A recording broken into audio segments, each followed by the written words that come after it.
নিত্য প্রয়োজনীয় ডকুমেন্টসের মধ্যে একটা কিন্তু প্যান কার্ডটাও কিন্তু আমাদের একটা খুব একটা গুরুত্বপূর্ণ ডকুমেন্ট। সেই ডকুমেন্টের সাথে বিশাল এক পরিবর্তন নিয়ে আসলো। লেখা আছে যে নেক্সট কিন্তু ২০২৬ 1st এপ্রিলের পর থেকে কিন্তু আমরা প্যান কার্ড আধার কার্ডের মাধ্যমে প্যান কার্ডটা এপ্লাই করতে পারবো না।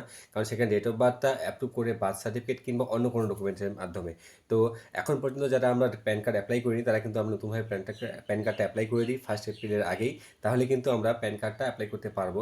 কারণ এই বিশাল পরিবর্তনের কারণে কী ডকুমেন্টস চায় বা কীভাবে অ্যাপ্রুভ করে সেটা কিন্তু বলা যাচ্ছে না। কারণ সরকার একটা নির্দেশ দিয়ে দিয়েছে যে ২০২৬ 1st এপ্রিলের পরে কিন্তু একটা বিশাল পরিবর্তন চলছে প্যান কার্ডের ক্ষেত্রে। আর যে কোনো ডকুমেন্টসের যে কোনো সরকারি কাজের ক্ষেত্রে কিন্তু প্যান কার্ডটা ডেট অফ বার্থের অ্যাপ্রুভ হিসেবে ধরা হবে। তো এখন পর্যন্ত যারা প্যান কার্ডটা অ্যাপ্লাই করেননি, যারা করবেন ভাবছেন, তারা কীভাবে করবেন? আধার কার্ড ডিজিটাল মাধ্যমেই হবে। সেটা হচ্ছে NSDL পোর্টাল কিংবা হচ্ছে UTI পোর্টালের মাধ্যমে, যেটা কিন্তু টোটালি ডিজিটাল হবে এবং খুব ঘরে বসে আপনার মোবাইল থেকে করতে পারবেন।